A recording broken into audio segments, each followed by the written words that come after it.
ನಮಸ್ಕಾರ. KCET Mach ರಿಸಲ್ಟನ್ನು ಕರ್ನಾಟಕ ಪರೀಕ್ಷಾ ಪ್ರಾಧಿಕಾರ ಪಬ್ಲಿಷ್ ಮಾಡಿದೆ.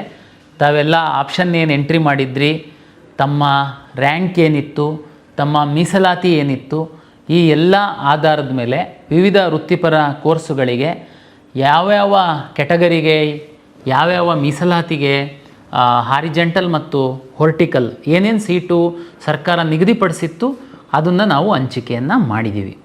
ಯೋಗ ಆ್ಯಂಡ್ ನ್ಯಾಚುರೋಪತಿ, ಡಿ ಫಾರ್ಮಾ ಮತ್ತು ಬಿ ಫಾರ್ಮಸಿಗೆ ಸಂಬಂಧಪಟ್ಟಂತಹ ಸೀಟ್ಸ್ ಮ್ಯಾಟ್ರಿಕ್ಸ್ ನಮಗೆ ಬಂದಿರಲಿಲ್ಲ, ಹಾಗಾಗಿ ತಾವು ಆಪ್ಷನ್ ಎಂಟ್ರಿ ಮಾಡಿರಲಿಲ್ಲ. ಯೋಗ ಆ್ಯಂಡ್ ನ್ಯಾಚುರೋಪತಿಗೆ ಸಂಬಂಧಪಟ್ಟಂತೆ ತಾವು ಸೀಟ್ ಮ್ಯಾಟ್ರಿಕ್ಸ್ ಹಾಕಿದ್ದೀರಾ, ನಾವು ಈಗ ನಿಮಗೆ ಎಂಟ್ರಿ ಮಾಡೋದಕ್ಕೆ ಸಹ ಹೇಳಿದ್ದೀವಿ. ತಮಗೆಲ್ಲ ಗೊತ್ತಿರುವಂತೆ ಮಾಕ್ ರಿಸಲ್ಟನ್ನು ಪಬ್ಲಿಷ್ ಮಾಡುವಂಥದ್ದು ಉದ್ದೇಶ ತಮ್ಮ ಒಂದು ಸ್ಥಾನ ಎಲ್ಲಿದೆ ಅನ್ನುವಂಥದ್ದನ್ನು ತಾವು ಪರಿಶೀಲನೆ ಮಾಡಿಕೊಳ್ಳಿ ಎನ್ನುವಂತಹ ಹಿನ್ನೆಲೆ ಒಳಗಡೆ ತಮಗೆ ಒಂದು ಐಡಿಯಾ ಬರುತ್ತೆ. ತಾವು ಸಾಕಷ್ಟು ಸ್ಟಡಿ ಮಾಡಿ ಕಳೆದ ವರ್ಷದ ರ್ಯಾಂಕು, ಅದ್ರ ಹಿಂದಿನ ವರ್ಷದ ರ್ಯಾಂಕ್ ಎಲ್ಲ ತೆಗೆದುಕೊಂಡು ಈ ವರ್ಷದ್ದು ರ್ಯಾಂಕ್ ಮೇಲೆ ನಿಮಗೆ ಯಾವ ಕಾಲೇಜಿಗೆ ತಾವು ಆಪ್ಷನ್ ಎಂಟ್ರಿ ಮಾಡ್ಬೋದು ಅಂತನ್ನುವಂಥದ್ದನ್ನು ತಾವು ವಿಚಾರ ಮಾಡಿನೇ ಆಪ್ಷನ್ ಎಂಟ್ರಿ ಮಾಡಿರ್ತೀರ.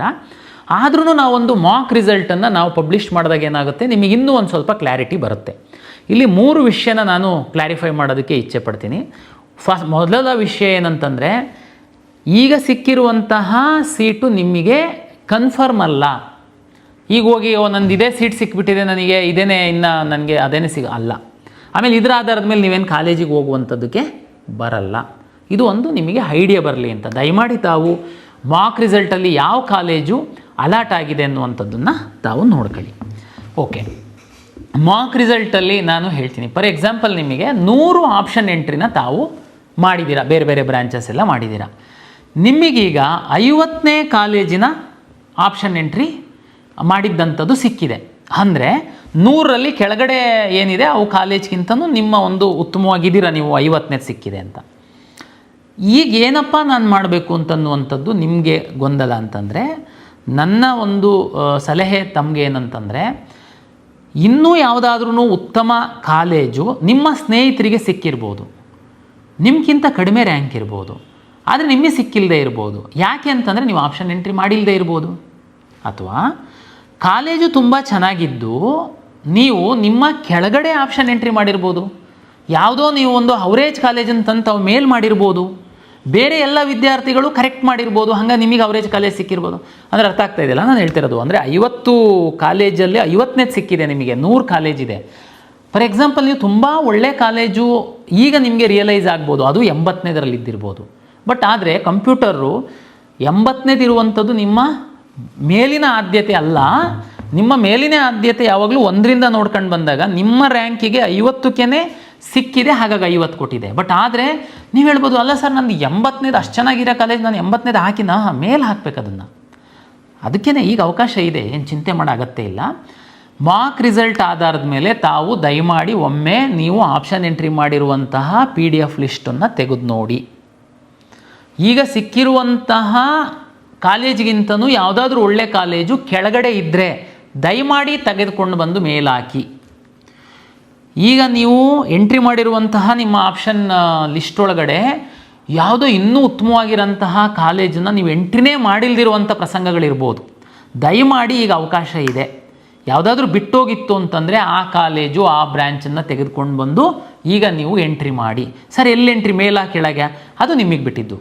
ಅದು ಸಿಕ್ಕಿದರೆ ನನಗೆ ಖುಷಿ ಇದೆ, ಹೋಗ್ತೀನಿ, ನನ್ನ ಪ್ರಿಯಾರಿಟಿ ಟಾಪ್ ಇದೆ, ಅದು ಒಳ್ಳೆ ಕಾಲೇಜ್ ಇದೆ, ನನಗೆ ಅದೇ ಬೇಕಾಗಿತ್ತು, ಅದು ಸಿಕ್ಕಿಲ್ಲ ಅಂದರೆ ನೆಕ್ಸ್ಟು, ಅದು ಸಿಕ್ಕಿಲ್ಲ ಅಂದರೆ ನೆಕ್ಸ್ಟು, ಈ ರೀತಿ ತಾವು ಎಂಟ್ರಿ ಮಾಡ್ಕೊಳ್ತಾ ಬರಬೇಕು ಆಪ್ಷನ್ನನ್ನು. ಆಯಿತಾ ಸರ್, ನನಗೆ ಸಿಕ್ಕಿರುವಂಥದ್ದು ನಾನು ಚಾಯ್ಸ್ 1 ಆಪ್ಷನ್ 1 ಹಾಕಿದ್ದೆ, ಅಂದರೆ ನಂಬರ್ 1 ಹಾಕಿದ ಕಾಲೇಜೇ ನನಗೆ ಸಿಕ್ಬಿಟ್ಟಿದೆ, ನಾನೇನಾದರೂ ಮಾಡಬೇಕಾ ಸರ್? ನೋಡಿ, ನಿಮಗೆ ಆಲ್ರೆಡಿ ನಿಮಗೆ ತುಂಬ ಕ್ಲಾರಿಟಿ ಇದೆ, ಈ ಕಾಲೇಜೇ ತುಂಬ ಒಳ್ಳೆಯದಿದೆ, ನನಗೆ ಅದು ಸಿಕ್ಕಿದ್ರೇ ನಾನು ಹೋಗೋದು ಅಂತ ನೀವು ಆಪ್ಷನ್ 1 ಹಾಕಿದ್ದೀರಾ. ಅದೇ ಸಿಕ್ಕಿದೆ ನಿಮಗೆ, ನೀವೇನು ಮಾಡಬೇಡಿ, ಸುಮ್ಮನಿದ್ಬಿಡಿ, ಕಂಪಲ್ಸರಿ ಏನಿಲ್ಲ.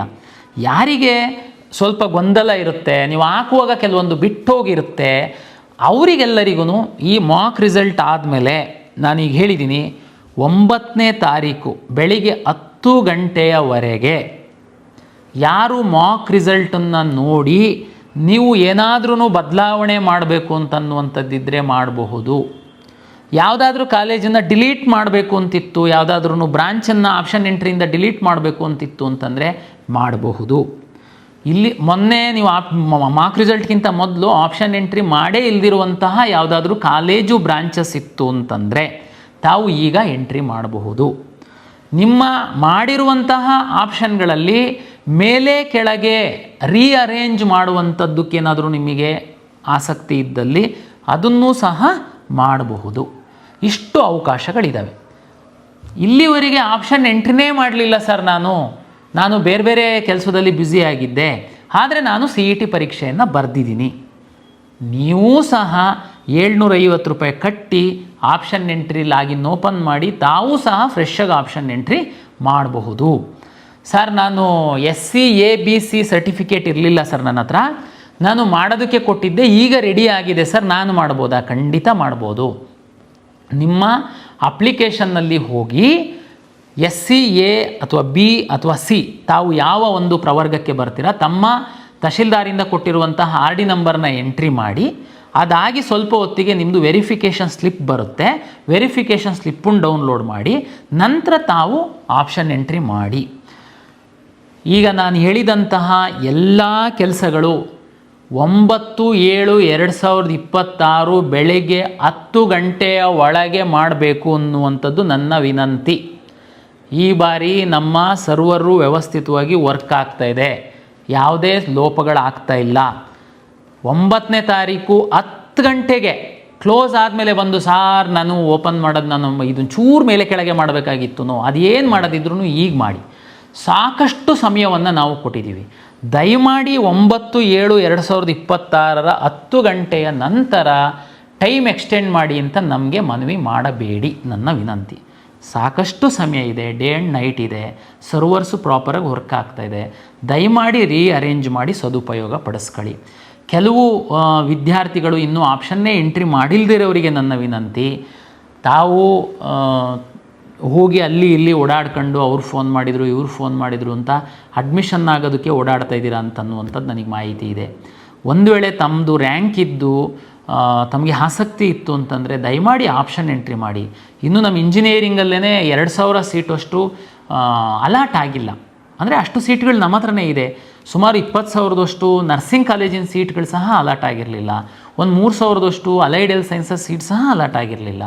ಹಾಗಾಗಿ ದಯಮಾಡಿ ನಮ್ಮ ಹತ್ರ ಸಾಕಷ್ಟು ಸೀಟ್ ಇದೆ, ಯಾರು ಆಪ್ಷನ್ ಎಂಟ್ರಿ ಮಾಡಿಲ್ಲ, ಇನ್ನೂ 2 ದಿನ ಸಮಯ ಇದೆ, ತಾವು ದಯಮಾಡಿ ಆಪ್ಷನ್ ಎಂಟ್ರಿ ಮಾಡಿ.